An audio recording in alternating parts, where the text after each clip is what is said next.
If you want to break the brains of the most normal, like the most politically normie guy, you can tell him two things. One, 32 states have made it illegal to protest peacefully against the state of Israel. You cannot boycott the state of Israel. You cannot demand sanctions for the state of Israel. And you cannot engage in any sort of divestment initiatives from the state of Israel. You will lose your job if you do so. You have to sign a petition in a place like in the state of Texas to be able to get a job in even a public school. That breaks every normie's mind. They're like, what? I thought America was a free speech safe haven. What the f are you talking about? Another thing that breaks people's minds, if you want to break a political normie's minds, tell them about the fact that the Pentagon has like trillions of dollars that no one knows where it went. Trillions of dollars just missing. They will straight up be like, what are you saying? Failed 7 audits in a row. When you say that, when you openly say that, they're like, oh my God, what are you talking about? Pentagon from responsiblestatecraft.com. This is back in 2023.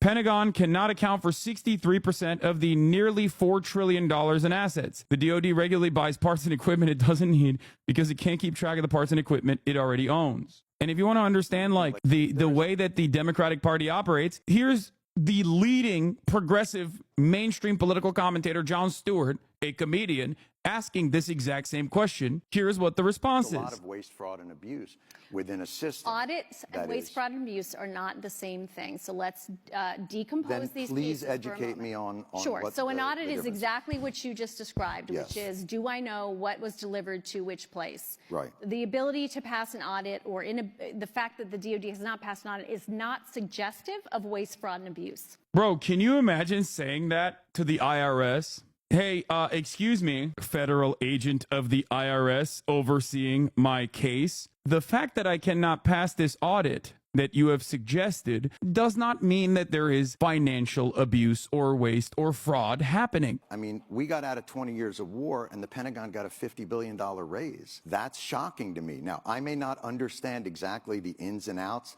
and the incredible magic of an audit, but I'm a human being who lives on the earth and can't figure out how $850 billion to a department means that the rank and file still have to be on food stamps. Like, to me, that's fucking corruption. If hundreds of billions of dollars not being accounted for and being seen as like impossible to audit over and over again is not indicative of waste, fraud, and abuse, what is? This is a fantastic conversation to be having because it's like you're basically undermining the concept behind why audits exist to begin with. You are just directly tackling the conversation on semantics by saying, why should there even be an audit? What are audits really? Who cares about numbers? Having said that, while this is a real issue, do I believe that, no, the Department of Government Efficiency is going to fix it?